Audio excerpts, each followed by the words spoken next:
दोस्तों, आप भी अगर रंग बिरंगे परिंदे पालना चाह रहे हैं, बजरी तोते पालना चाह रहे हैं और आप नया सेटअप लगाना चाह रहे हैं, तो आपको कहाँ से परिंदे खरीदना, कैसे परिंदे खरीदना है और शुरुआत कैसे करना है ताकि आप कामयाब हो जाएं और आप ऐसे कामयाब हो जाएं कि आपके हाथों में से बजरी तोते इस तरह से खाने लगें और बहुत अच्छी आपके यहाँ ब्रीड करें। दोस्तों, मैंने देखा है कि लोग परेशान होते हैं कि बच्चे मर रहे हैं, बच्चे कमज़ोर निकल रहे हैं, सक्सेस नहीं हो पा रहे हैं, अंडे ही नहीं दे रहे हैं, अंडे दे रहे हैं तो अंडे फर्टाइल नहीं हो रहे हैं। नए लोगों का बता रहा हूँ जो पहली बार पालते हैं, और जो लोग सालों से पाल रहे हैं वो भी परेशान रहते हैं कि कभी बच्चे मर रहे हैं और कभी क्या होता है कि पूरा सेटअप ही ख़त्म हो जाता है, बीमारी आ जाती है। कई बार उन्हें शुरुआत करना पड़ती है और कई बार पालना पड़ता है। तो आप एक सक्सेसफुल ब्रीडर बन पाएँ और बहुत सारे बच्चे आपकी यहाँ बजरी तोते पालें और सदाबहार आपकी यहाँ ब्रीड होती रहे दोस्तों, तो उसके लिए क्या करना है मैं बता रहा हूँ इस वीडियो में। पूरा वीडियो देखिएगा आप, मैं बताता हूँ। तो बच्चे मरने की और ब्रीड नहीं होने की या ब्रीड ख़राब होने की सबसे बड़ी वजह ये होती है दोस्तों कि हम परिंदे ही ख़राब लेके आते हैं। परिंदे ख़राब लेके आते हैं, छोटे छोटे मरे तुझे हम बजरी तोते लेके आएंगे तो वो क्या ब्रीड करेंगे, ये सोचिए आप। तो हेल्दी बर्ड आपको लाना है, उसके लिए आपको ये करना है दोस्तों कि अगर आप पेट शॉप से लाते हैं तो पेट शॉप से आपको एक ही दिन में बहुत सारे परिंदे नहीं लेके आना है। जैसे मैंने बताया था, एक एक दो दो जोड़े करके ख़रीदिए, उसमें पहचान भी अच्छी होती है और एक्टिव बर्ड्स आप लेके आएंगे, रिस्क भी कम होता है।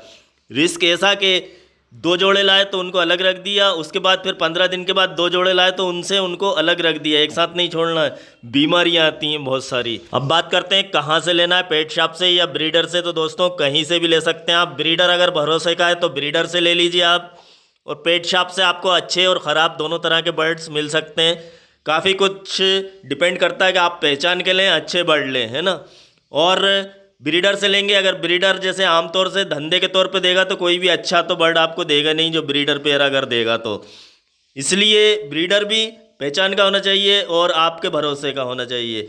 ऐसे ही दुकान पे है, दुकान पे आपको खुद ही छांट के लेना पड़ेगा दोस्तों। और पट्टे लेना है आपको तो कहीं से भी ले लीजिए, पट्टे लेना है ब्रीडर से ले लीजिए या दुकान से ले लीजिए। अब बात करते हैं कि शुरुआत कब करना चाहिए। तो शुरुआत कभी भी किसी भी मौसम में आप कर सकते हैं, बस गर्मियों में 2 महीने का रेस्ट देना होता है और गर्मी ख़त्म होने के बाद ही जैसे ही मानसून आता है, पानी गिरता है, तो हम मटकियाँ लगा देते हैं इनकी दोस्तों। अभी ब्रीडिंग सीज़न चल रहा है, सर्दियाँ आने वाली हैं, शुरू हो चुका है और अब और अच्छा सीज़न आने वाला है सर्दियों का। और अभी आपको बर्ड्स लेना चाहिए तो कौन से लेना चाहिए वो भी मैं बता रहा हूँ, क्योंकि अभी ब्रीडिंग सीज़न चल रहा है दोस्तों। अभी अगर आप पट्टे लेते हैं तो आपको काफ़ी रखना पड़ेगा, 4-5 महीने इंतज़ार करना पड़ेगा और ब्रीडिंग सीज़न में इंतज़ार करना बेकार बात है।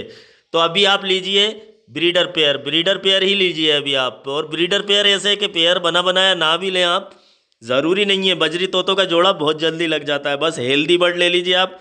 नर आप कहीं से भी ले सकते हैं और मादा कहीं से भी ले सकते हैं, उनको आप एक पिंजरे में छोड़ दीजिए और 8-10 दिन के बाद मटकी लगा दीजिए। 15 दिन रुकते हैं वैसे, और वो भी कोई ऐसा ज़रूरी नहीं है कि 15 दिन रुकना ही है, आप आते से भी मटकी लगा सकते हैं। बस एक ये रहता है कि वो थोड़ा सा जान ले, समझ ले, वो एक दूसरे को ही नहीं पहचान पा रहे हैं आपस में, तो फिर वो हम लोगों को क्या पहचान पाएंगे और हमारे घर में एडजस्ट क्या हो पाएंगे वो 3-4 दिन में, और क्या ब्रीड कर पाएंगे। तो वो एक दूसरे को पहचान लें, हमें पहचान लें, नरमादा अलग अलग होते हैं तो वो एक दूसरे के साथ एडजस्ट हो जाए। तो इसलिए 8-10 दिन 15 दिन बाद मटकी लगाते हैं। तो ये हो गया कि ब्रीडर पेयर दोस्तों। और पट्टे लें तो आपको लेना है फरवरी के लास्ट में या मार्च के शुरू में। हमारे यहाँ के मौसम के हिसाब से बता रहा हूँ, क्योंकि हमारे यहाँ मानसून आता है आखिरी जून में, 20 जून के आसपास, और मटकियाँ भी हम आखिरी जून में या 1 जुलाई में लगाते हैं। बस ब्रीडर पेयर ख़रीदने में एक ही परेशानी है दोस्तों, ये कि अगर किसी ने अपना निकला ब्रीडिंग पेयर दिया हो आपको, जैसे कि बहुत कुछ उससे वो ले चुका हो और फिर आखिरी के जो कुछ क्लच बचे हों तो आपको दे दिया, और फिर हमारे यहाँ आने के बाद 4-5 महीने उसने ब्रीड करी या साल भर ब्रीड करी, फिर बेकार हो गया। फिर हमने सोचा पता नहीं क्या हो गया, फिर हम उसे दवाएँ दे रहे हैं जबकि उसकी उम्र ही ख़त्म हो चुकी है ब्रीडिंग की। तो इस तरह की बातें हो सकती हैं दोस्तों, कई तरह की बातें हो सकती हैं। कुछ बच्चे मारने वाले होते हैं पेयर, बच्चों को फीड नहीं कराते हैं, तो बहुत सारी बातें होती हैं। कुछ 1-2 बच्चे ही पालते हैं तो ऐसी कमियां भी होती हैं। तो ऐसा कुछ भी हो सकता है और नहीं भी हो सकता। ब्रीडिंग पेयर में ये होता है, रिस्क होता है। और सबसे अच्छा काम है कि पट्टे, अगर आपको पालना है तो पट्टे पालें, वो सबसे अच्छा काम है। बजरी तोतों में ख़ास तौर से। क्योंकि मैं इसलिए बता रहा हूँ दोस्तों, क्योंकि नर मादा की पहचान बजरी तोतों में बहुत आसानी से हो जाती है। जैसे ही आपके पट्टे एडल्ट होंगे आपको नर मादा बहुत आसानी से पहचान आ जाएंगे। सीधी सी बात है, जिनकी नोज़ नीली वो नर है और जिनकी नोज़ सफ़ेद या फिर कत्थई होती है वो मादा होती है। और सबको आप अलग अलग कर दीजिए, जितने नर उतनी मादाएं। आप कॉलोनी में छोड़ना है तो ऐसे छोड़ दीजिए, और केजों में छोड़ना है तो फिर केज में तो एक एक जोड़ा आपको छोड़ना है।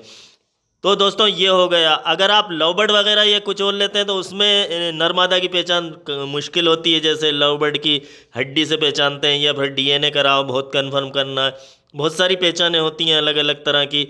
लेकिन कंफर्म जो होता है बजरी का होता है। बजरी का तो बिल्कुल ही कंफर्म होता है कि ये नर है और ये मादा है। तो ये एक बजरी के लिए प्लस पॉइंट है, और बजरी के लिए ये अच्छा है कि आप पट्ठों में से नर मादा को आसानी से निकाल के अलग छोड़ सकते हैं। तो ये हो गया। हालांकि ऐसा नहीं है दोस्तों कि मैं कह रहा हूँ कि आप पट्टे ही लेके आएँ, वो तो अपनी अपनी मर्ज़ी होती है। मैं खुद ही ब्रीडर पेयर लेके आता हूँ, आपके सामने लेके आया। और वो एक जोड़ा जो आपने देखा अभी, ये देखिए एक जोड़ा है ये, इससे मैंने ब्रीड करा रहा हूँ मैं आपके सामने रख के। ऐसे ही मैं ले आता हूँ जब ज़रूरत पड़ती है। तो फिर आपके ऊपर है कि आप ये केज देख रहे हैं आप फिंच जिसमें रखी हैं, तो इसमें देखिए मटकियाँ लगी हैं 3 चौक 12, यानी 3-3 मटकियाँ लगी हैं हर कोने पे।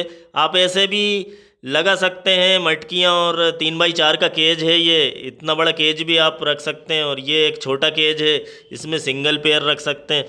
और बड़ी कॉलोनी आपने देखी है मेरी बजरी तोतों की, तो आप किसी भी रूप में बजरी से स्टार्ट कर सकते हैं। और अब पुराने दोस्तों के लिए बताऊंगा मैं वो बात जो कि मैं कई बार बता चुका हूं और कई बार आप लोग सुन चुके हैं। और कोई भी वो गलती कर सकता है, और मैं भी कभी कभी कर सकता हूँ, ऐसी गलती हो जाती है इंसान से, ध्यान नहीं रहता है। तो वो एक बहुत ही ख़ास बात है दोस्तों, उसका ध्यान रखना है आपको। वो ये है दोस्तों कि नया बर्ड्स नहीं लाना है कॉलोनी में। आपकी कॉलोनी में कितना ही अच्छा, कितना ही एक्टिव बर्ड हो, आपको नया बर्ड लाके एकदम नहीं छोड़ना है। बस यही गलती हम लोग कर लेते हैं और बहुत बड़ा नुकसान कर लेते हैं, बर्बाद कर लेते हैं अपने आप को। और कई कॉलोनियाँ बर्बाद हो गई हैं इस चक्कर में कि नया बर्ड्स ले आए, सस्ता मिला, या लालच में जो भी खूबसूरत दिखा फ़ौरन लाके और कॉलोनी में छोड़ दिया। अगर लाएं भी तो आप पहली बात तो ये वहाँ रखिए ही मत जहाँ पे सेटअप है, कहीं दूर किसी दूसरे कमरे में, पिंजरे में रखिए आप, अलग पिंजरे में। और फिर 15-20 दिन के बाद, 1 महीने बाद ही आप इधर छोड़ें, जब आपको बहुत अच्छे से इत्मीनान हो जाए। नहीं तो वो एक बर्ड के चक्कर में 100 बर्ड आपके चले जाते हैं। तो फिर इस तरह से दोस्तों आपको अपने बर्ड्स का खूब ख्याल रखना है, और आप मेरे वीडियोस भी देखते रहिएगा ताकि मेरी हौसला अफजाई ऐसे ही होती रहे, और मैं कोशिश करता रहूं कि आपके लिए अच्छे अच्छे वीडियो लाता रहूं दोस्तों।